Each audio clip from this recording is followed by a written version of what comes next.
America సుంకాలకు Bharat గట్టి counter ఇచ్చింది. America నుంచి ఆయుధాలు కొనుగోళ్లను నిలిపివేసింది. క్షిపణుల కొనుగోళ్లను భారత ప్రభుత్వం ఆపివేసింది. ఇది అమెరికాకు పెద్ద దెబ్బలాగా చెప్పుకోవాలి.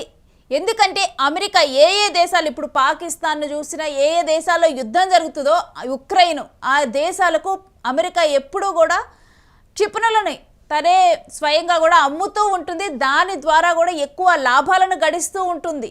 సో అలాంటి అమెరికాకు భారత్ గట్టి దెబ్బ కొట్టింది. ఎందుకంటే తెల్లారి లెగిస్తే ఇంక ఏ దేశాలనైనా కానీ అటెళ్ళొచ్చి ఇటెళ్ళొచ్చి ఎటెళ్ళొచ్చినా కానీ ట్రంప్ పలికే నామం ఈ మధ్య కాలంలో చూస్తే భారత్.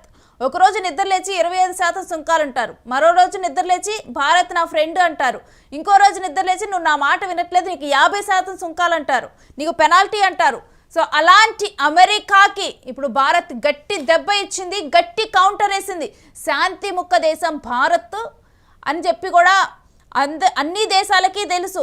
అలాంటి శాంతి దేశం మీద ఇలాంటి ప్రకటనలు చేసి ప్రపంచ దేశాల్లో కూడా అంటే ఉక్రెయిన్ రష్యా మధ్య యుద్ధం ఇంకా కంటిన్యూ అవ్వటానికి భారతే రీజన్ అన్నట్లుగా, అందుకనే నేను ఇప్పుడు పెనాల్టీ వేస్తున్నా అన్నట్లుగా కూడా, అందుకే నేను ఇప్పుడు సుంకాలను పెంచుతున్నా భారత్ మీద అన్నట్లుగా కూడా ఒక కారణాన్ని ఇంత పెద్ద రాసి ట్రంప్ పోస్ట్ చేశారు, ట్రూత్ పోస్ట్లో పోస్ట్ చేశారు. ఇప్పుడు సంయమనం పాటించిన భారత్ గనక స్పందిస్తే ఏ విధంగా ఉంటుంది? ఇన్ని రోజులు సైలెంట్గా ఉంది, స్పందిస్తే ఏ విధంగా ఉంటుంది? ఈ ఒక్క దెబ్బతో పూర్తయింది. క్షిపణుల కొనుగోళ్లను భారత్ ప్రభుత్వం ఆపివేసింది. అమెరికా పర్యటనను కూడా కేంద్ర రక్షణ మంత్రి రాజ్నాథ్ సింగ్ రద్దు చేసుకున్నారు. అమెరికా అధ్యక్షుడు డొనాల్డ్ ట్రంప్ రష్యా నుంచి చమురు కొనుగోలు చేస్తున్న భారత్పై భారీ సుంకాలు విధించారు. ఈ వివాదం పరిష్కారం అయ్యేంత వరకు భారత్తో వాణిజ్య చర్చలు ఉండవని ట్రంప్ స్పష్టం చేశారు. సో ఏంటి, భారత్తో వాణిజ్య చర్చలు ఉండవని ట్రంప్ స్పష్టం చేశారు ఆ వివాదం పరిష్కారం అయ్యేంత వరకు. సో భారత్ ఈ సుంకాల భారాన్ని చర్చల ద్వారా పరిష్కరించాలని చూస్తున్నప్పటికీ ట్రంప్ అందుకు సిద్ధంగా లేరు. ఇటీవల 25% సుంకాలు విధించిన ట్రంప్ వాటిని 50%కి పెంచారు. సో ట్రంప్ ఏ నిర్ణయం తీసుకున్నా కానీ అవతల దేశాలు వచ్చి తనతో చర్చలు జరపాలి అని ఆయన కోరుకుంటూ ఉంటారు. అలాంటప్పుడు అవతల దేశాల వాళ్ళు నిజంగానే వెళ్ళి చర్చలు జరుపుదామన్నా ఆయన సిద్ధంగా ఉండరు. ఎందుకంటే ఆయన తీసుకున్న డెసిషన్ ఒక మోనార్క్ లాగా ప్రవర్తిస్తూ ఉంటారు. సో ఇప్పుడు కూడా అదే విధంగా ట్రంప్ ప్రవర్తించారు. అందుకనే భారతదేశం ఆ 25% సుంకాల మీద మాట్లాడాలి అని అనుకున్నప్పటికీ, చర్చలు జరపాలి అనుకున్నప్పటికీ కూడా ట్రంప్ దానికి అసలు సిద్ధంగా లేరు. ఇది గమనించింది భారత్ ఇందుకు సిద్ధంగా లేరు అని చెప్పి కూడా గమనించింది. అయితే ఇది చూస్తే మనం ఈవెన్ బ్రెజిల్ దేశం వ్యవహరించిన తీరులో కూడా చూస్తే ఇదే విధంగా బ్రెజిల్ మీద కూడా తారీఫ్లు వేసి బ్రెజిల్ వచ్చి ట్రంప్తో చర్చలు జరపాలి అని ఆయన భావించారు. కానీ బ్రెజిల్కి కూడా తెలుసు, లులుకు కూడా తెలుసు ఈయనతో అంటే ట్రంప్తో చర్చలు సాధ్యం కాని పనని. అందుకే నేను మోడీకి కాల్ చేస్తాను, నేను మోడీకి ఫోన్ చేస్తా కానీ నీకు మాత్రం ఫోన్ చేయను అని చెప్పాడు బ్రెజిల్ దేశం కూడా. బ్రెజిల్ లీడర్ కూడా అదే చెప్పడం జరిగింది. ఇప్పుడు తర్వాత 25% సుంకాన్ని భారత్కి 55% సుంకము పెనాల్టీగా మార్చి దాన్ని ఈ నెలలోనే అమలు చేస్తాం. ఈ నెల 22 నుంచో 27 నుంచో అమలు చేస్తామని చెప్పి కూడా ఒక నిర్ణయం తీసుకున్నారు. సో 25% సుంకాలు ఆల్రెడీ అమల్లోకి రాగా మళ్ళీ వెంటనే కూడా అంటే తను తీసుకున్న నిర్ణయం మీద తనకే ఒక క్లారిటీ లేదు. ఒకరోజు 25% అని, నెక్స్ట్ డే అంటే చర్చలకు రాలేదు, తాను అనుకున్నట్లుగా భారత్ ప్రవర్తించలేదంటే భారత్ వెంటనే కూడా రష్యా నుంచి చమురు కొనటం ఆపలేదు అన్న కక్షతో వెంటనే కూడా 50% సుంకం చేశారు. ఈ నెల 27 నుంచి ఇది అమల్లోకి రానుంది. సో ఈ నేపథ్యంలోనే భారత్ అమెరికాకి గట్టి కౌంటర్ ఇచ్చింది. ప్రపంచ దేశాలన్నీ కూడా చూస్తూ ఉన్నాయి, అమెరికా భారత్ మీద వైఖరిని చూస్తూనే ఉన్నాయి. సో అలాంటి అమెరికాకి భారత్ ప్రపంచ దేశాలన్నీ చూసే విధంగా ఒక తెలివైన నిర్ణయం తీసుకుంది. క్షిపణుల కొనుగోలు ఆపేసింది. అమెరికా క్షిపణుల తయారీలో ప్రపంచ దేశాలకు కూడా క్షిపణులను ఎక్స్పోర్ట్ చేస్తూ ఉంటుంది. పాకిస్తాన్ మిగిలిన దేశాలకు కూడా అమెరికా క్షిపణుల ఎక్స్పోర్ట్. ఉక్రెయిన్ ఏ దేశాల్లోనైతే యుద్ధం జరుగుతుందో ఆ దేశాలకు అమెరికా సపోర్ట్ చేసేదే. అక్కడికి తమ క్షిపణులు తరలించడానికే ఆ సపోర్ట్ చేస్తుంది. అమెరికా కొంత నిధులను వాళ్ళకి ఇస్తుంది. ఆ నిధుల ద్వారా వీళ్ళు మరలా కూడా వచ్చి ఇక్కడే క్షిపణులు కొనుగోలు చేస్తారు. ఆ నిధులకు ఇంకొంచెం నిధులు యాడ్ చేసుకొని క్షిపణులు కొనుగోలు చేస్తారు. ఈ విధంగా కూడా అమెరికా ఎప్పుడు కూడా పబ్బం గడుపుకుంటూ ఉంటుంది క్షిపణుల విషయంలో. సో ఇప్పుడు అమెరికాకి పెద్ద దెబ్బ తగిలింది. అండ్ రీసెంట్గా చూస్తే అమెరికా ఆర్థిక పరిస్థితులు కూడా బయటికి కనిపించే అంత గొప్పగానైతే లేవు. ఎందుకంటే అమెరికా బిజినెస్ స్టాటిస్టిక్స్ రీసెంట్గా కూడా ఒక గణాంకాన్ని ఇవ్వటం జరిగింది. ఆ గణాంకాన్ని ఇచ్చినప్పుడు అక్కడ ఎవరైతే ఆ గణాంకం ఇచ్చారో, ఎవరైతే ఆ నెంబరు అంటే గతంతో పోలిస్తే అమెరికా బిజినెస్ డల్ అయింది, డౌన్ అయిందని చెప్పి ఒక నెంబర్ ఇవ్వటం జరిగింది. ఆ వ్యక్తి ఎవరైతే ఉన్నారో ఆమెను సస్పెండ్ చేశారు.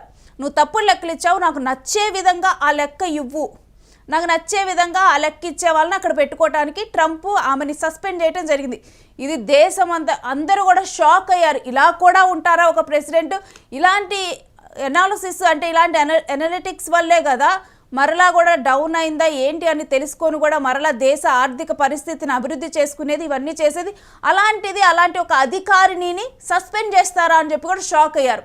ఇలాంటి డెసిషన్లు ట్రంప్ అధికారంలోకి వచ్చిన దగ్గర నుంచి కూడా చూస్తున్నాం. ట్రంప్ తీసుకునే నిర్ణయం, అమెరికా పెద్దన్న అని చెప్తారు, అమెరికా కాదు పెద్దన్న, ట్రంప్ పెద్దన్న అయ్యే విధంగా కూడా తన డెసిషన్స్ అన్నీ కూడా ఉంటున్నాయి. కానీ ప్రపంచ దేశాలన్నీ కూడా ఇవి గమనిస్తూ ఉన్నాయి. గమనిస్తూ కూడా ట్రంప్ నిర్ణయాన్ని అందరూ కూడా అసలు ట్రంప్ తీసుకుంటున్న నిర్ణయాలను కానీ అంటే ఇప్పుడు దాకా పెద్దన్నగా ఉన్న అమెరికా ప్రపంచ దేశాల ముందర గౌరవాన్ని కోల్పోయే విధంగా కూడా ట్రంప్ ప్రవర్తన అనేది ఉంటుంది. మిగతా దేశాలతో కూడా ముందు చైనాతో నాకు మంచిగా లేదు వ్యాపారం అంటూ కూడా చైనా మీద సుంకాలు పెంచటము.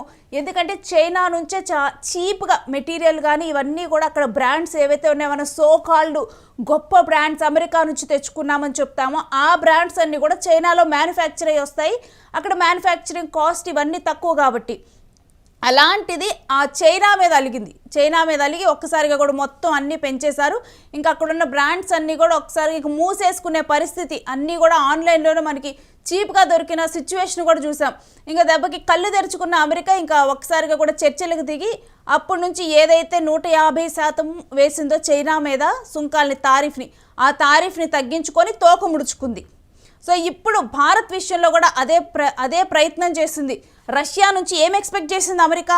రష్యా నుంచి కొనుగోలు చేయటం ఆపేస్తారు, భారత్ భయపడుతుంది, భారత్ భయపడి రష్యా నుంచి కొనుగోలు చేయటం, చమురు నిల్వల్ని దిగుమతి చేసుకోవటం ఆపేస్తుంది అని చెప్పి భావించింది. అంటే తనకి నచ్చినట్లుగా ప్రపంచ దేశాలన్నీ ఆడాలి అన్నట్లుగా కూడా ప్రవర్తించారు ట్రంప్.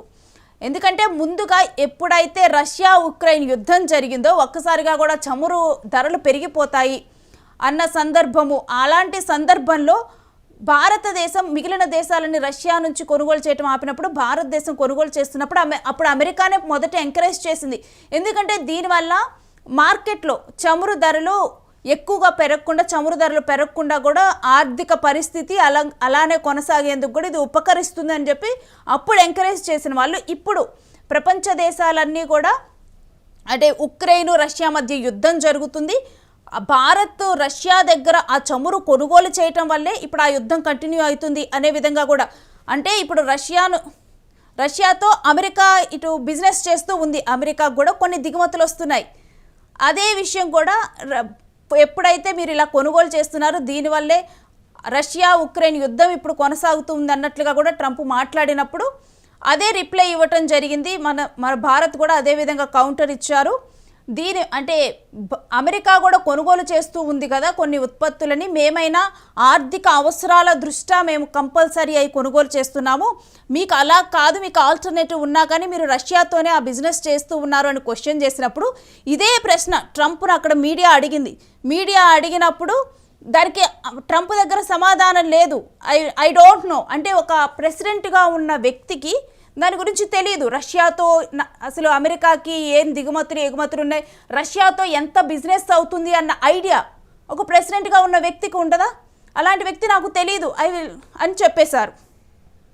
సో ఇలాంటి ఒక వాతావరణంలో ఇప్పుడు భారత్ గట్టి కౌంటర్ ఇచ్చింది. ఏవైతే క్షిపణులు కూడా వన్ ఆఫ్ ద ఆదాయ వనరు అమెరికాకి, అలాంటి క్షిపణులను ఇప్పుడు ఆపేసింది. భారత్ కొనుగోలు చేయటం ఇది గట్టి దెబ్బనే చెప్పాలి.